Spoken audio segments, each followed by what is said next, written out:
and I can't get over it, as many other people can't either. It's a simple story, you know, but the way people see it and the way the story continues to evolve is what's fascinating to me. So tonight we're going back to some of the most early written accounts before Harlan Bretz came and kind of made it into a story we can do something with. And he's a citizen science. He's not a trained person. He's just a person like any of us that are in the institute trying to learn. So this is the cover of my latest book, The Dreamer and the Doctor. I wanted to have a title that had John Lieberg and Carrie Lieberg's name in them, and the publisher goes, "Who has ever heard of them? Why would you put them in the title?" And I'd had no answer for that because nobody's ever heard of them. But here's what John looks like. And this is a photograph that he got done at a studio in Coeur d'Alene. And he's this swashbuckling guy. He's a Swedish immigrant, as many people in the Northwest were at that time. He grew up in Malmo, the port city. His dad was a sea captain. We know hardly anything about him. As far as we can tell, he never went to school after age 15. He immigrated by himself to the New World at that time and ended up in a Swedish enclave in Iowa. He was a great sport around town. He was really popular. He got a job with the railroad inspecting grain elevators. And he married a woman from another Swedish enclave in a nearby town in Iowa. And he seemed to be all set. They had a kid. He seemed to be just on a success story to be a grain elevator inspector in Iowa, but he loved plants. And he kept looking at plants and looking at plants. And the next thing you know, it's not too long, he has a job for the Northern Pacific in Mankato, Minnesota, the year that they finished the tracks. And to come to our world, to come west. And because he knows plants, he gets a job on those, and he's part of this PR campaign that the Northern Pacific runs, where they try to lure settlers out west. And they have these great posters like this, where they show all this new world that you can come to and make it, as opposed to going broke like everybody else is. And as you can see in all these, there's 4 pictures here. 3 of them have deciduous trees, and one of them makes underground mining look like a fair ride. His job is to go west and plant box elder trees along the railroad grade so that people will think there are deciduous trees and they might be able to grow something in, say, Western North Dakota or Eastern Montana. So he does that, and he gets all the way to the coast. In the summer of 1883, he is collecting plants on the slopes of Mount Rainier that are now in the Smithsonian Herbarium, in our National Herbarium in DC. And I'm telling you, after I found that out, I just didn't know what to do. So I started looking around to see if he had done any papers, because he liked to do papers to webinar right now on the Ice Age floods. The local places, and to the Minnesota Natural History Club. He did a paper on fossils that he saw, leaf fossils at what is now Teddy Roosevelt National Park on the North Dakota border. And like, there's a lot of ginkgos there. And he thought it was so amazing. He knew it was a long time ago. They didn't have the geologic timeline really straightened out then yet, but he's seeing all these farmers desperately trying to grow things, and they have to move these old forests that are now stone to try to find some dirt to grow something in. It's rather novel and strange arrangement that the settlers upon these prairies should, in order to clear his farm, be obliged to pull the stumps of trees that flourished perhaps 50,000 years ago. And we now know these are Miocene or maybe Eocene fossils. So it's a lot bigger time span, but he still has kind of got that geologic time in his mind. And he is a thinker. He tries to think of what happened that made it change, just like all geologists do. And he says, you know what? I'll bet you that the Cascades and the Rockies weren't there when these forests were here, and the storms from the coast could come in and rain and grow ginkgo trees and all these other kinds of trees, and that they rose up and blocked the weather. And then it became what eastern Montana and western North Dakota are now, prairies on the verge of desert. And that sounded, I mean, that just was not out there at that time as a regular way to think about landscape. And of course, he's exactly right. And it took another, half a century for people to really put that in, to make that an accepted lore. And it took until a lot more recently than that to get the dates down of when the Cascades and the Rockies actually rise up and block those weather systems. So he made several trips out on the train, and the place that really caught his attention was the run from Missoula to Spokane, and especially in the panhandle of Idaho. And that's because there was this big strike of gold at Pritchard in 1883, right when he went out. 1884, people were flooding out there. And he comes out, and he's very organized about this. He comes out, takes the train from Spokane to the mouth of the Snake, gets on a steamboat, goes to Lewiston, buys a horse, and rides that horse up the Clearwater, across to the St. Mary's and St. Joe drainages, past Lake Coeur d'Alene, and then back up to Lake Pend d'Oreille. He's scouting where he wants to go. He's sure he can make money because he knows he's a better amateur geologist than all of these prospectors. And he describes meeting all these starving people coming out of the woods who thought they were just going to come out here and make it prospecting. But he's sure that with a little time and a little backing, he can do it himself. So he comes on out.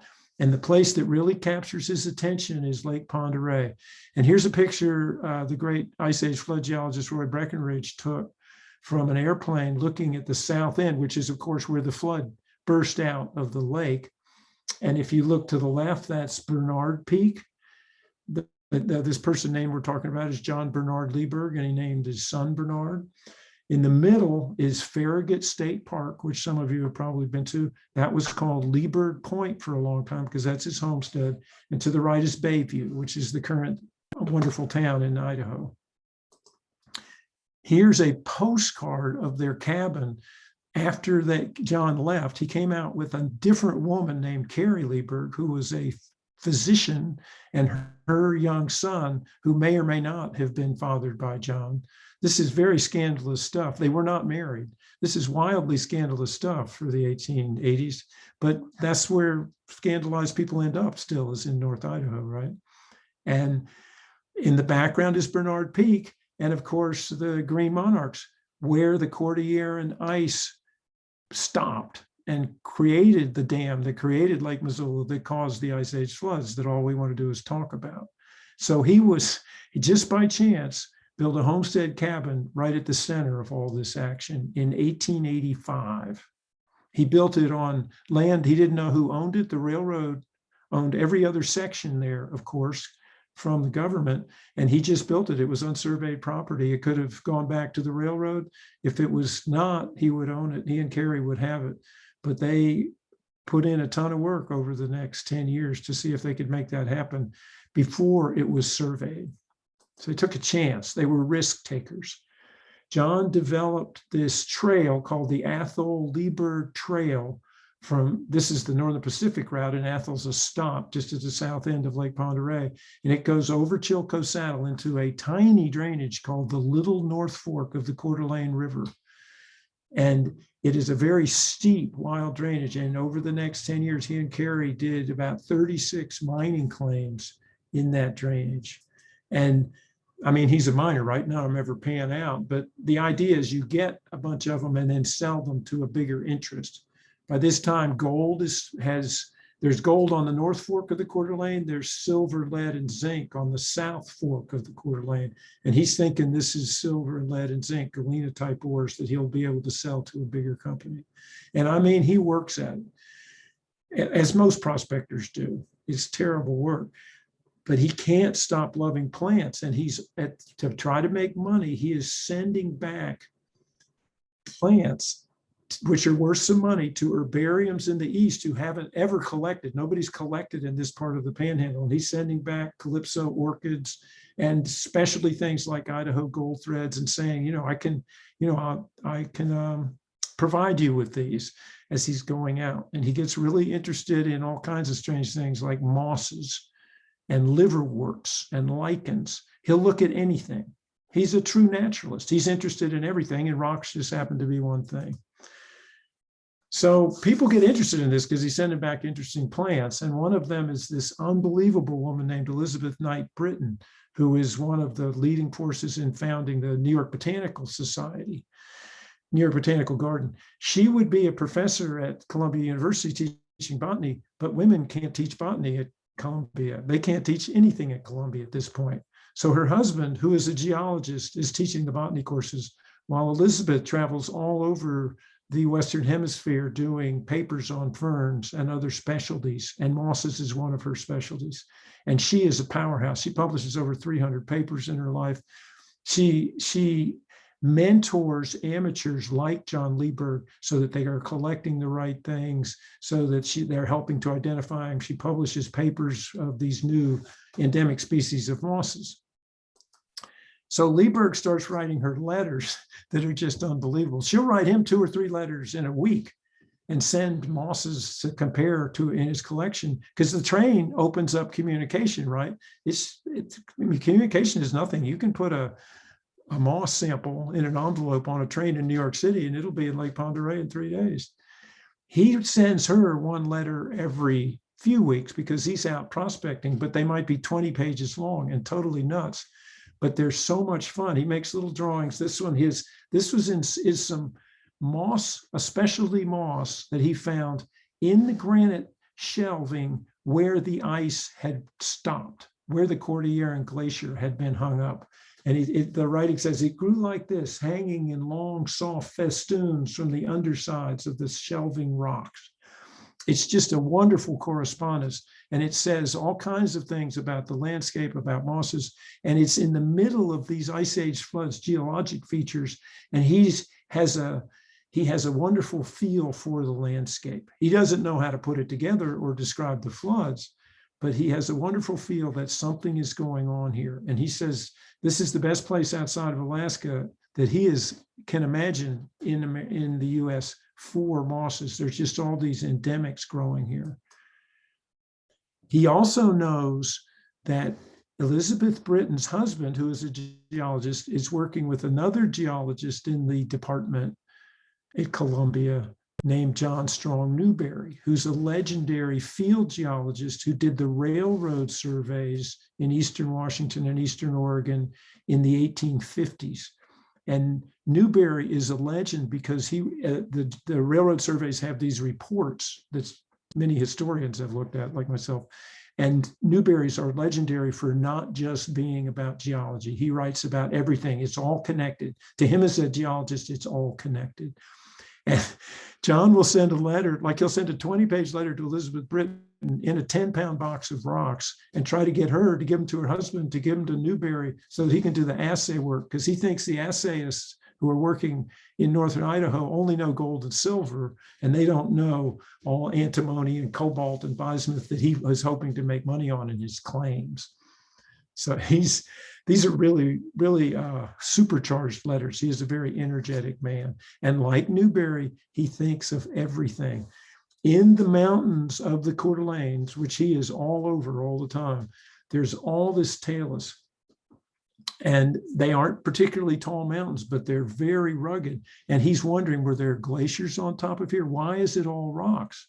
What is going on? And in the winter, he snowshoes up in the winter, and the snow is blowing off of these because it's such ferocious weather. And that way he can find a lot of the mosses that he wants to send back to Elizabeth. It's great stuff. He's got a 100-pound pack and a pair of snowshoes, and he goes and visits all his mining claims, and then goes on and goes up to the top of La Tour Baldy, which is what we're looking at here, to try to figure out why it's bald. Why is it all talus? There are different ways to explore country, he writes to Britton. There is as wide a difference between the way in which official explorations are carried on and the way a prospector examines the country as there is between night and day. A prospector's life is a dog's life, but oh, the knowledge one gains of the mountains. And I have to agree with him on this, is he's out there looking at everything as hard as he can without any preconceptions at all. That's his great strength to me. And it really shows up over and over. But it's just a little part of what he's writing to Britain. I mean, he's living where his homestead is. There's a Kalispel winter village there. The Kalispel is a local Salish-speaking tribe.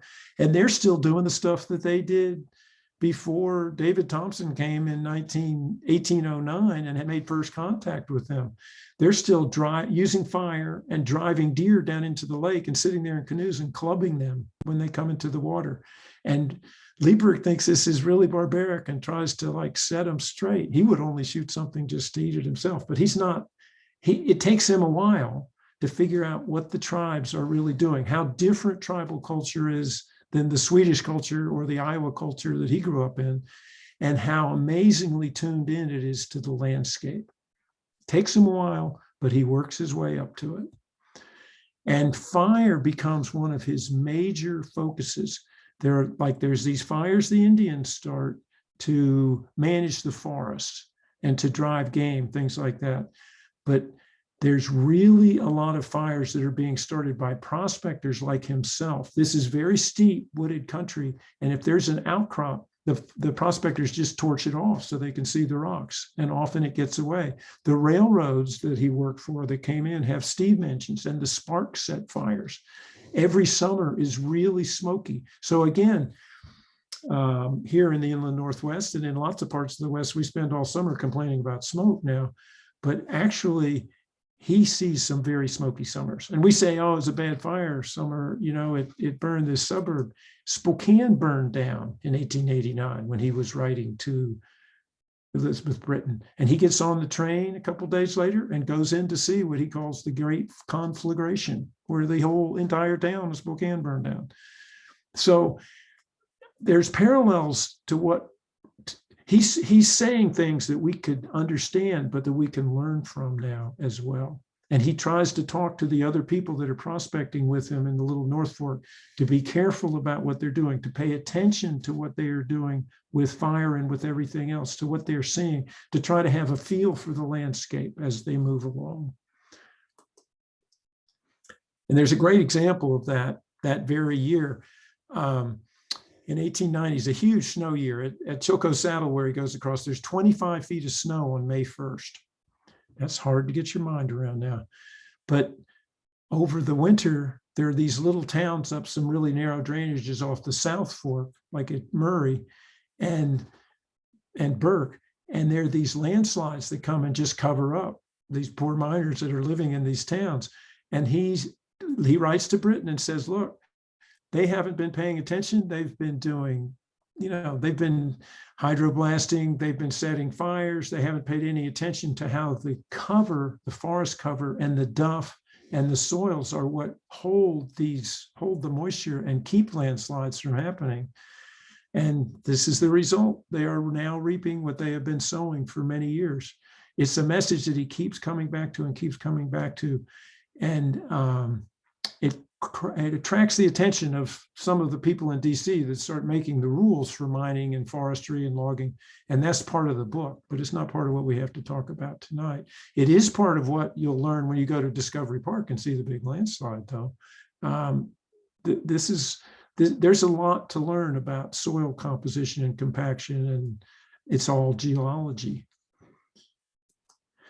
So this little kid, Bernard, who they brought with them in 1885, is getting ready to start school in the early 1890s. And Carrie, who has had a doctor's office in Post Falls and in Spokane, they decide to move up to Hope, which is a section station on Lake Pend Oreille. It's still a little town there. And there's a better school there, so he's going to go to school there. Here's a picture taken by the Northern Pacific in 1890, the same year Carrie's there. And of course, it only shows men. But like 2 doors down from there, Carrie has a doctor's office that she runs. And there's a woman physician in Spokane, and there's Carrie. And then she goes to the Northern Pacific and gets a job as their section surgeon. She's the only woman surgeon for the railroad, for any railroad in the United States, as far as we can tell at this time. So she has her own amazing story, and we try to deal with that in the book. but she is holding down the homestead and earning the money that that keeps the family going while John is off on these ridiculous prospect and plant collecting games that he's doing. And then as they move along, things start to turn around for him, though. In 1892-93, he goes down to Hamilton, Montana, where they have built a spur railroad, and he starts scouting to try to do another pass across the Rockies. And you all know that Lewis and Clark went the Bitterroot from the Bitterroot across to Idaho on Lolo Pass, and it was a mess. There's other tribal passes, two other main ones that Leiberg scouted that winter out of Hamilton. Carrie was in Chicago learning how to have a birthing clinic because these lying-in hospitals were starting to become popular, where women who she describes dying on their homestead cabin floor, having their 7th kid, she is talking about starting a hospital in Spokane for pregnancy. So they both have a lot going on, but John, through his connections with Elizabeth Britton and the railroad, starts to have some opportunities that are outside of prospecting, and he's ready. So people come out to collect plants, and he becomes kind of the drover who runs the animals, has a wagon, takes care of the feed, takes care of the camp, and then shows them where the plants are. A couple guys from back east come back, and he shows them some really interesting plants, including a biscuit root that is named for the guy he gave it to. And I think that waxed him a little bit. He wants more. And so through Elizabeth Britton's connection, he gets up with the U.S. Department of Agriculture, which is running the National Herbarium, which is all brand new. All this is brand new. And in 1893, they hire him to do the first, what I would call, ecological survey of Eastern Washington. And he has a very simple set of directions that is very ambitious. He's supposed to go from Spokane to Stevens Pass. He's supposed to collect all the plants that he sees on the way. And he's with a man named Sandberg, who's a doctor who's a trained botanist, but has a bad leg. So John ends up doing all the work. He's supposed to talk to all the farmers and ranches and see if they're making it. He's supposed to describe where the sagebrush grows, because nobody knows what the habitat types are. This is just described as a desert. Where is the boundaries of these deserts? Where do the trees grow? Where is there cultivable, arable soil for growing crops? So they're supposed to do all that. And then if they get time at the end of the summer, they're supposed to climb a couple of the volcanoes in the Cascades, because everybody's wild about the Cascade volcanoes then and now. So John is going to be, he's going to wrangle the animals. He's going to keep the camps. He's going to collect the plants. He takes them back to the camp, and this professional presses them, puts them on papers, presses them while John cooks dinner, I guess. And then Lieber keeps the journal. So we have that journal. It's in the Smithsonian. Excuse me. Their first camp is at Hangman Creek in Spokane, which, again, some of you might know is where a lot of Ice Age flood work has been done, where they count these they count these rib mites, and they have people draw different conclusions about them, but there's a lot going on. Here's what Lieberg sees. These bluffs show more or less perfectly 3 distinct terraces about equidistant, and are all in the main made up of stratified gravel and micaceous clays and sands, which is what the flood left behind. And each flood left behind a different look on them. Basaltic outflows are visible in the bluffs at frequent intervals, because there's Miocene basalt, and can be seen resting upon presumably tertiary sands and clays. There were lakes in between with basalt flows. So you get these layers in here where, when it thaws and freezes in the spring, these chunks of clay tumble down that have the same leaf fossils in them that he saw in North Dakota, like ginkgo leaves. It's quite astonishing, and it really gets his mind going. I mean, what happened here to make something that's crazy that is just right here, right in Spokane? And he describes truck gardens down just below, and sawmills. Some of them have already cut down their trees and quit. They're just abandoned sawmills. But the Hangman Creek is alive, and it is still alive with all these features, and geologists still bring classes here all the time. This is right below my house where I live, and it's all there to look at and make you wonder about them. Then they move out following the flood routes. This is one of the coulees. This is Rock Lake. where the fingers of ponderosa pine sort of extend south. It's not quite shrub, steppe, or sagebrush country yet. And he wonders about all that. But the thing that he sees that he cannot deny, that nobody can deny that's been there, the depressions in the lava flows all show powerful eroding actions.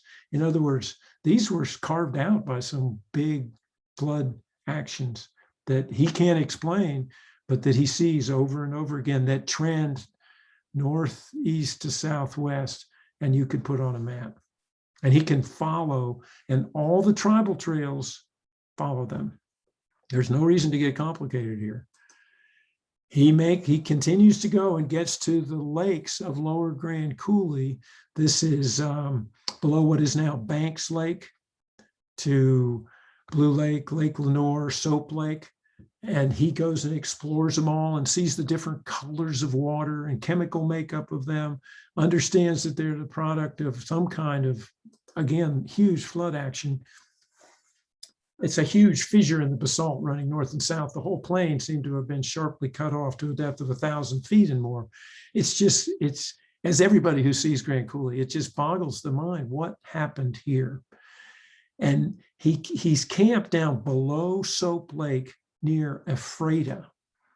And to get there, he's following Crab Creek, and he crosses Crab Creek, and it is just this very strange thing going on that is described in all the flood books, where the water pours out of those lower lakes and then spreads out. And he emerges on a plain covered with boulder drifts. These big ice-carried boulders just land, the ice melts away from them. The boulders of very large dimensions, and the drift composed of both basalt and granite. Where did this granite come from? It came from western Montana, from someplace else, and was carried here somehow. It appears to have come directly through the great fissure in which lies the alkali lakes previously noted. So he's getting a feel for something happened that was very large in scale. So what does he do? This is where he gets smart. He stays at his camp. He abandons his list of surveying plans that he's supposed to have, and he just follows this outflow south. And if you follow this outflow south, these big granite boulders turn into rocks, turn into pebbles, turn into little fine gravels, turn into sand, and you end up at Moses Lake. And this is a painting done by the great Canadian artist Paul Kane in 1847 that is called Sand Dunes in the Grand Coulee. And it was this huge collection of dunes, most of which are now covered under the reservoir south of Moses Lake. And Leiberg writes, Moses Lake has no visible outlet. The south end where the outlet should be is closed by miles of drifting sand dunes. So these are the finds that came out from the floodwaters as they slowed down. Because if you're playing in your sandbox as an 8-year-old, that's the first thing you learn, is that weight comes from large to small. So he gets back up, he goes through Ephrata and Quincy, and then he comes down and crosses. This is just north of where your field trip is at Frenchman Coulee. This is West Bar.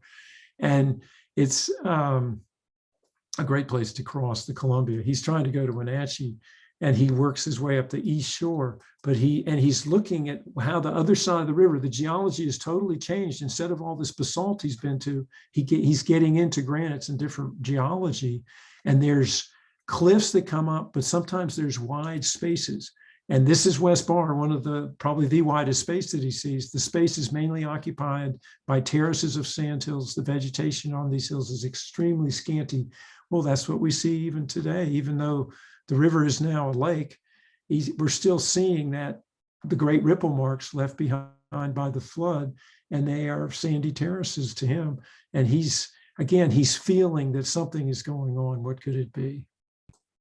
So he goes on up to Stevens Pass. He takes a shot at climbing Mount Stewart, but there's too much snow in June. He comes back down and climbs it in 1893 before the first official ascent in 1894, the next year, by somebody from the USGS. And he sees that it's granitic origin, but it has these serpentine dikes. He collects these specialty plants on it.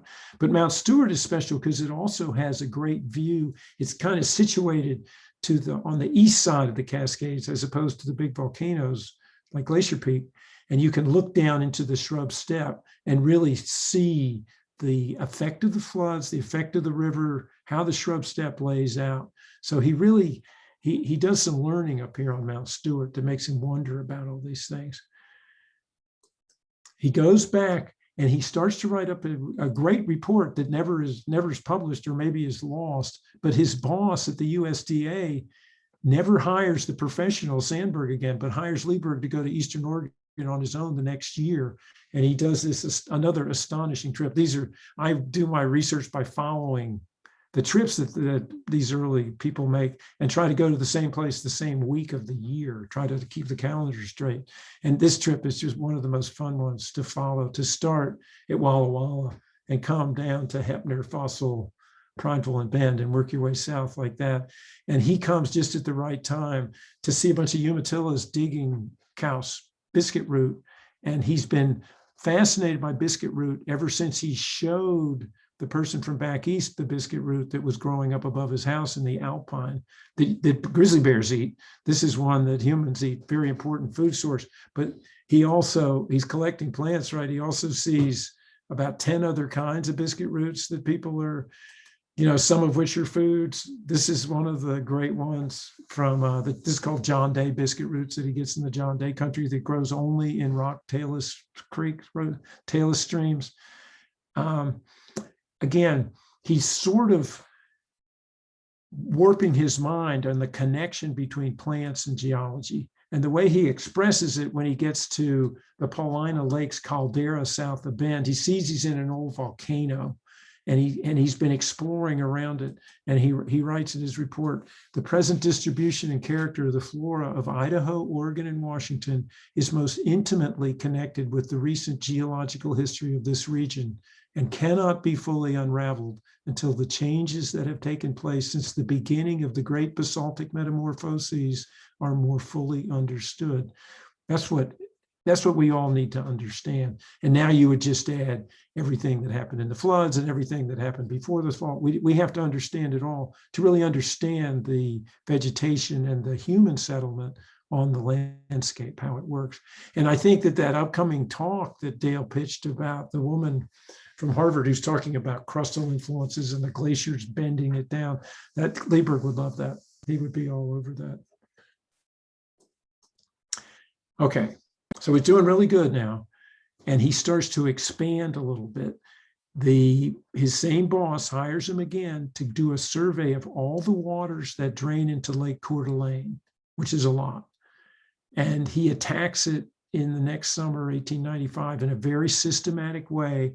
He goes to Spokane, gets a wagon, and goes down through the Coeur d'Alene res and back around and up, not unlike a tight version of what he did in 1884, 10 years before. And he goes all up into that area and doing both a plant survey and a timber survey. And he is appalled because of the silver strikes of the South Fork. Every place has been taken over by miners, and it's all been burned in different areas. This is a famous photograph taken by the Northern Pacific Railroad photographer, F.J. Haynes, that shows this famous S. Trestle Bridge. But what it really shows is a forest that has been totally burnt up. And that's what Leiberg is seeing, not everywhere, but really a lot of fire damage. And he's really pissed off about it. And he really says, we need to have a set of management rules so that people can abide by them and think about how we are treating this very valuable landscape, both for mining and logging and people who want to come in and homestead and try to make it as farmers. We really need to think about how we're going to settle this place. So he ends up coming down into the Silver Valley by Wallace, and they have a smelter set up, and they aren't paying much attention to their tailings and the sulfides. And he's just concerned about the water quality at this point. After it is used, the water is, of course, returned to the channel. It is then heavily charged with the siliceous slimes derived from the crushed gangue of the ore, and more or less of the metallic elements which the concentrating machinery failed to save, such as the sulfides of lead, iron, antimony, zinc, and arsenic in various combinations. Exactly what he's looking for, right? The color of the slime-laden water is a dirty gray, and the particles held in suspension are deposited along its course, just like the fines coming out after the Ice Age floods and make dunes at Moses Lake. After passing through these establishments, the water is unfit for either drinking or irrigation purposes. That's the story of the next 100 years of the Coeur d'Alene River. And it's been a Superfund site really ever since. And there's attempts to clean it up that may be getting somewhere.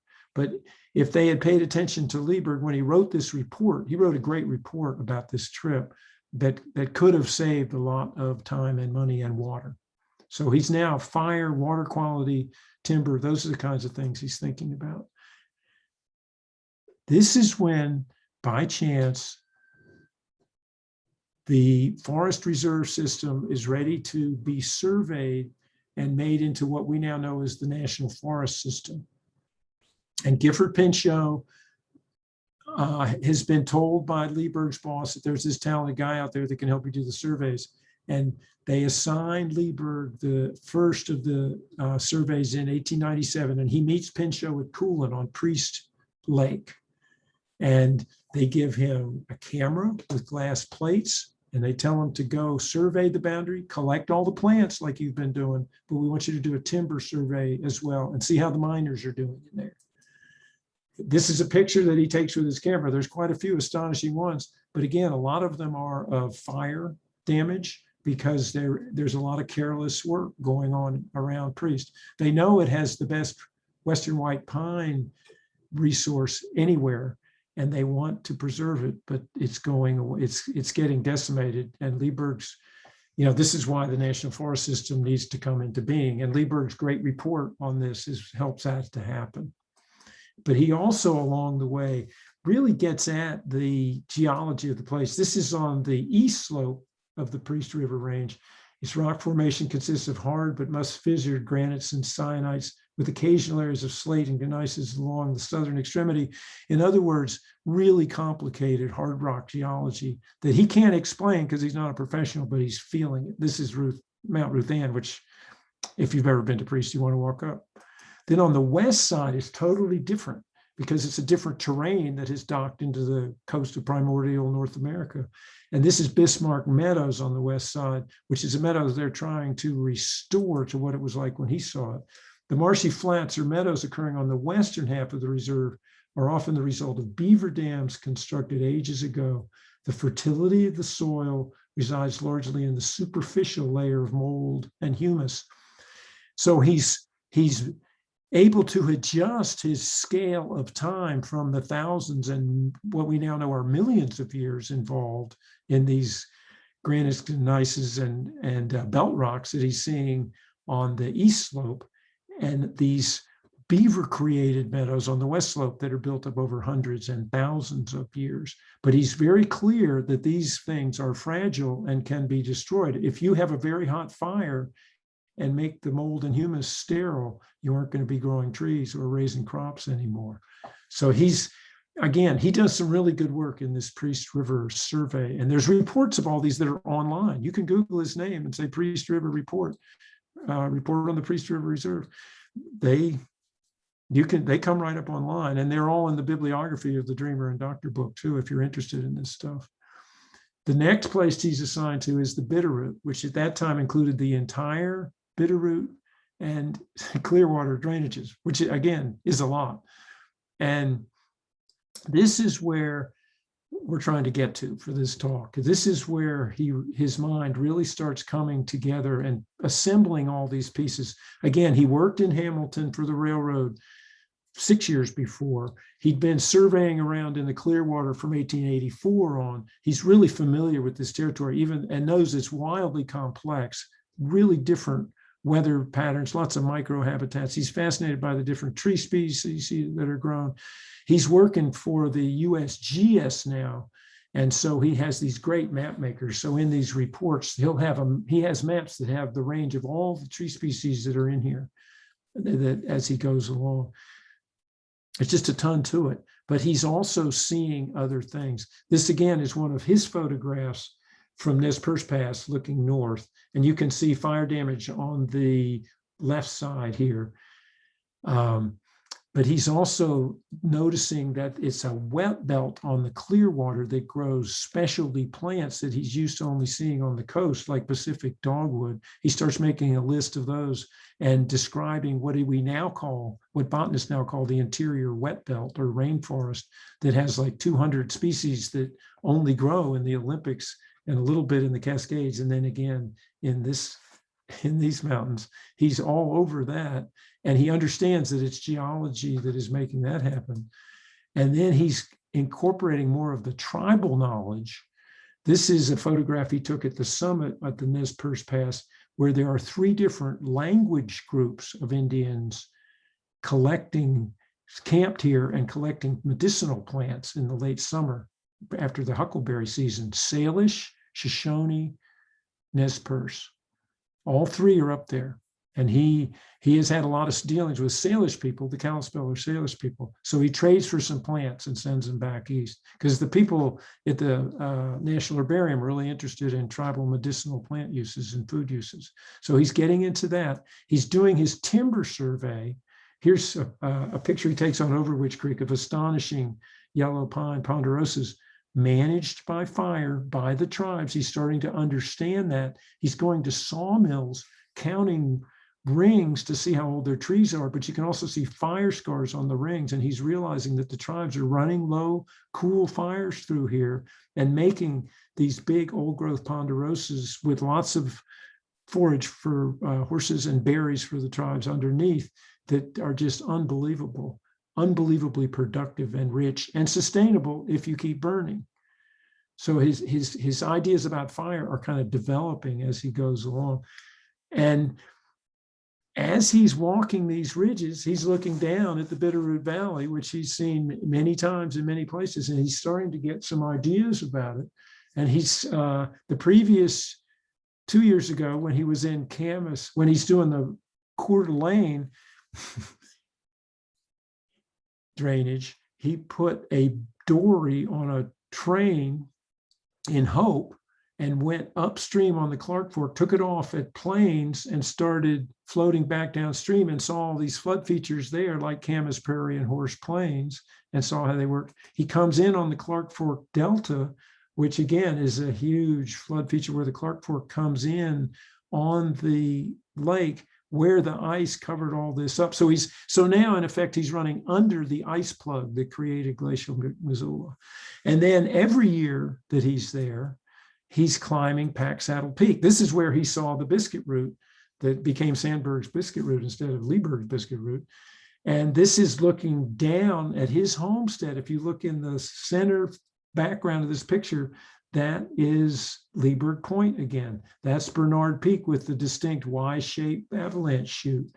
And he's looking at that from the top. He's standing in Talus on this very distinct double-horned peak of Pack Saddle, looking down at where the flood came out. And it just kind of comes together in his mind in a way that it did later for Harlan Bretz, 4 decades later.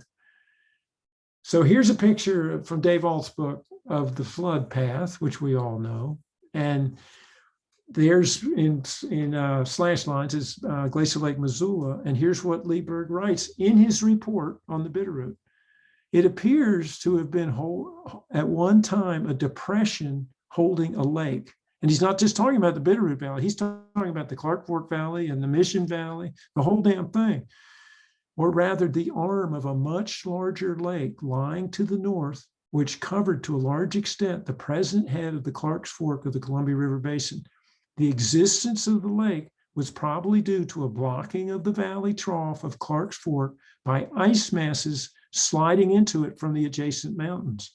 So in other words, he doesn't understand the Cordilleran concept yet of a whole continental glacier sliding down. He understands mountain glaciers, and he figures something happened that must have made them slide down. Big winters that just extended them to the valley and made the ice plug. Other than that, he has it right. When the glacial barriers were removed, drainage of the lake occurred. If Harlan Bretz had seen, and again, this is a report published by a government printing office in 1899. If Harlan Bretz had read it, he wouldn't be going around trying to figure out where the water came from and gotten his famous meeting with Pardee, who said, I know where it came from. John Lieber knew where it came from way before all this. And that, again, I love that because John Lieberg is nobody. Nobody thinks of him as a geologist. He's a moss collector who knows this crazy woman in the New York Botanic Garden who gets him jobs in the summer. He's a summer seasonal for the Forest Service. It's just there's no Forest Service yet. So but people value what he's doing. He's able to go out and live on the land. He's able to look at the landscape very carefully, and he's able to crank out a report, which not everybody can. He's got a great feel for the English language, even though it's his fourth language. German is his second language, and he learned Latin in school before he was 15. So Swedish is his first language. So this is his fourth language that he's writing very clear, well-turned sentences in that allow us to understand that he's feeling what Harlan Bretz then went and made us all able to see in the 20s and 30s. And it took, as we know, it took geologists a long time to see it, but they eventually did. His work was valued enough that they sent him to survey 13 different forest reserves, which are some huge number of national forests now, because some of them are real big. He did the ones above Yellowstone. He did the ones where the gold rush happened in California. He did the Siskiyous and the Eastern Oregon ones around Grants Pass. He went down and did all the ones around Los Angeles. And he also went to the San Francisco Mountains in Arizona, which is hallowed ground for any ecologist. It's where Gifford Pinchot met Teddy Roosevelt and John Muir. The first ranger of the forest was Aldo Leopold. Lieber did the survey of this forest before any of that happened. It's, again, I'll go back to my publisher saying, well, you can't put his name in the title. Nobody knows who he is. It's true. Nobody knows who he is, but he had a feel for the landscape that really went further than his own education, his own profile, I guess you would say. But he has the perfect, to me, recognition of it. So this is, again, the picture of his homestead, Bernard Peak on the left, named after him and Carrie's son, or maybe just Carrie's son. That's Micah Peak and Mount Spokane. That's the Mount Spokane ski hill you're seeing on the right there. We're aimed right for the city of Spokane. And there's Bayview to the right. And in the middle is Leiberg Point. That was called Leiberg Point when he homesteaded there. And then it's Farragut Park. But Roy Breckenridge, who took this picture, is the Ice Age flood geologist. He's passed away now, but he spent his whole career doing the plug and how it broke up and how the water came out. And he renamed it Yokolau Point. And there's a sign out there now calling it Yokolau Point, which again is a Swedish name that Lieberg would have loved and understood. And he's the Swedish guy who really tried to tell us. We just couldn't hear him when he was explaining this. So thanks a lot for listening to that. And I'm up for any questions or comments that you might have about it, because this is how I learn. So I in the past, I've had trouble hearing after this happens, if Dale can figure that out. Let's have everyone that is interested in asking a question unmute themselves and just ask out loud. And if that doesn't work, we'll go to plan B. And can you hear me still, Dale? I can still hear you. Okay. Yeah, that's a good idea. Let's try that. We hear you all fine. Okay, good.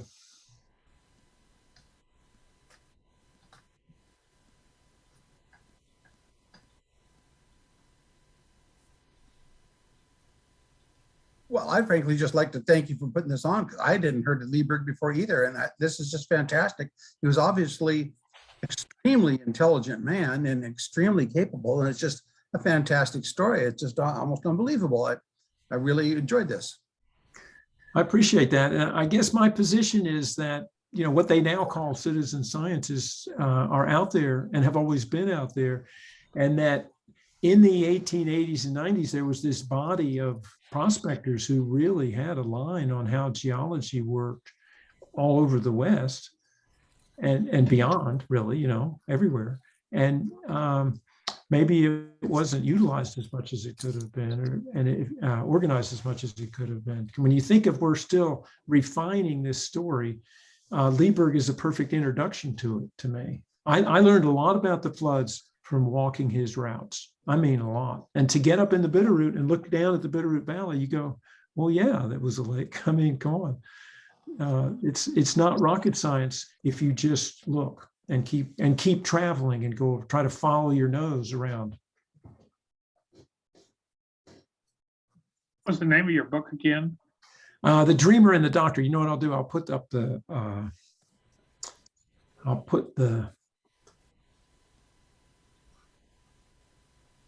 I'll go backwards a little bit and I'll just put it up. And I have a website that's just my name, and all of these books are available on that. But they're also available in Amazon or in bookstores, any of that stuff. They're around. JackNisbet.com is my website. I just wanted to say a fantastic story. It was really interesting to hear. And I was wondering, did he write in Swedish at all, or was it all in English? All the reports are in English. When he died, he gave his library to the University of Oregon, and most of the books were in German. So I don't know what to say. I don't know what to say. I really don't. When linguists say that when you learn a language before puberty hits, you can learn it without an accent and get really good at it really quickly. He was 15 when he came here, and he was hanging around with mostly Swedish people for a long time. So I just have no idea.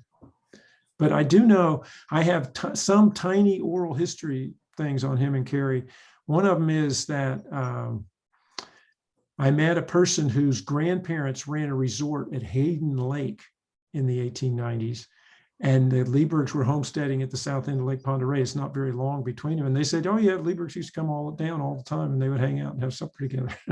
And her people were English. So if they were around, we could ask him if he had an accent or not, or whether he wrote. I'm sure he wrote letters back to Sweden in Swedish. Right.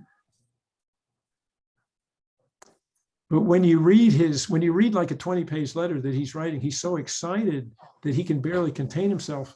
And yet his sentences are perfect turn. There are hardly any ever any cross-outs in them. He just wrote a lot. And people in those days wrote a lot now. So he's not alone in this, but he got really good at writing by practice, I think.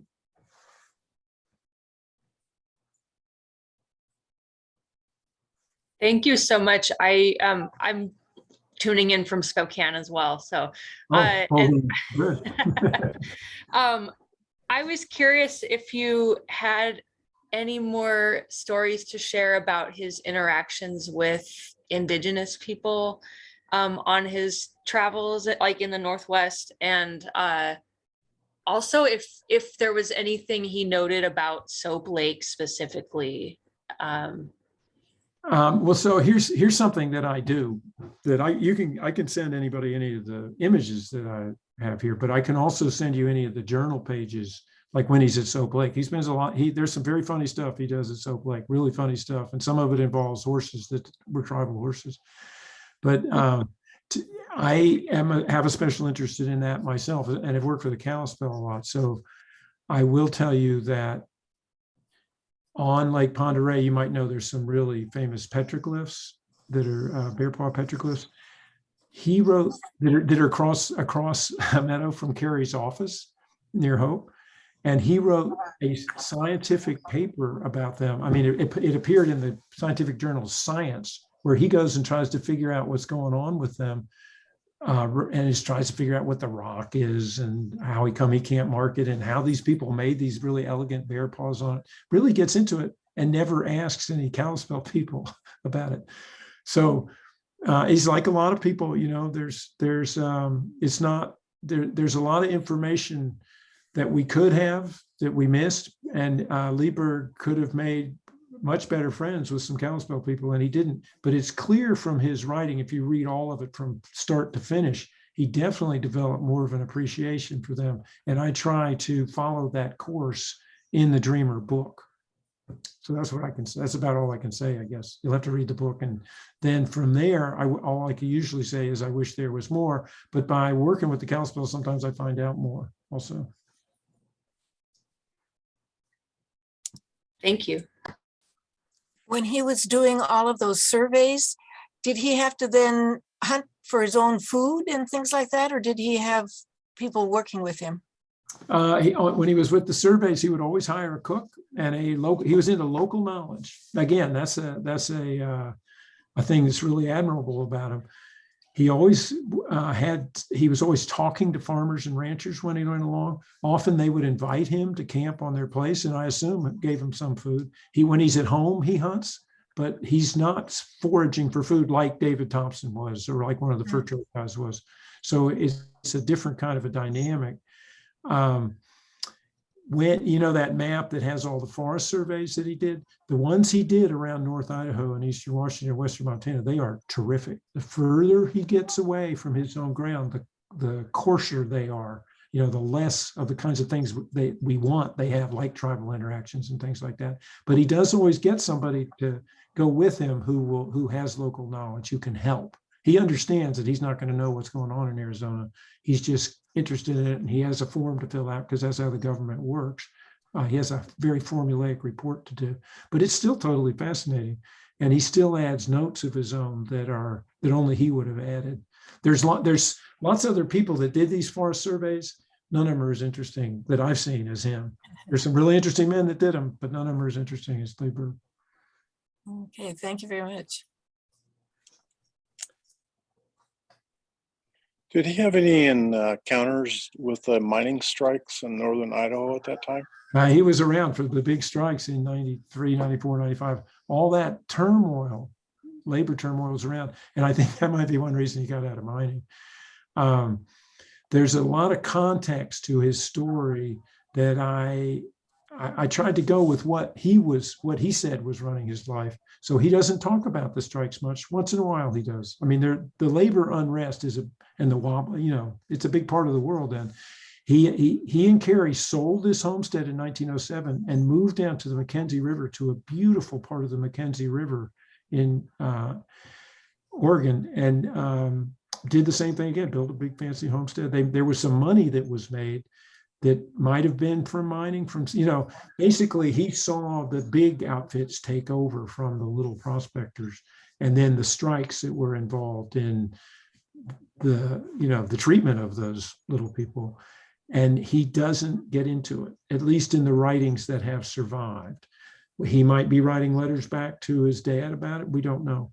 And Carrie, who is really something, who we have some letters from, we have very, very little that she had. She would have been the one that would have been really remarking on it, I think.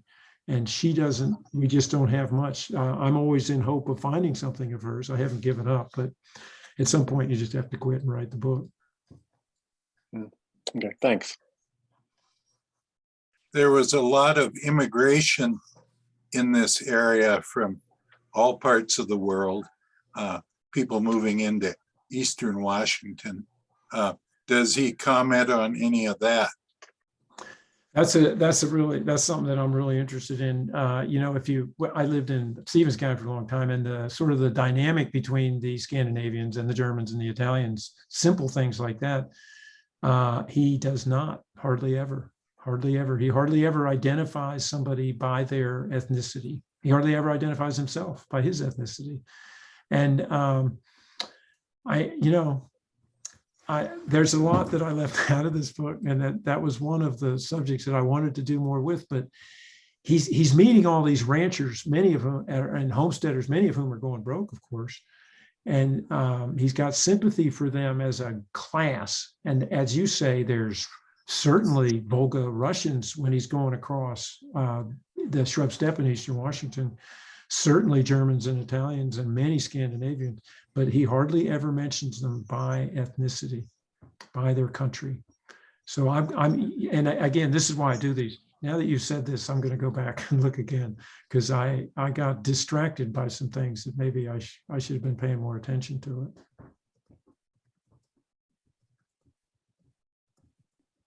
That'll give us a good reason to hear another talk in a few months or years. Okay, I'm for it.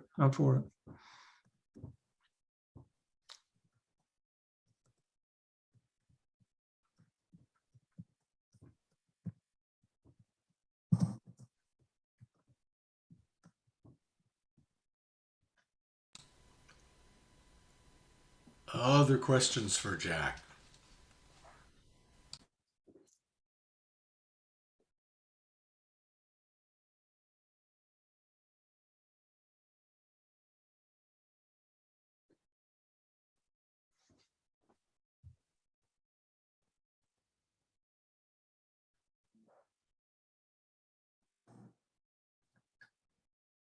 Jack, I see a question in the chat from Richard and Judy. They are asking, do you sell this book on your website? And they Yeah, if you want a signed copy, I'll be happy to mail you one with an invoice. Just send me there's a contact button on the website, and just send me your snail mail address and which book you want, and I'll be happy to sign a copy and send it to you. And again, they're available at all the bookstores and websites that you usually go to. Either way is fine with me.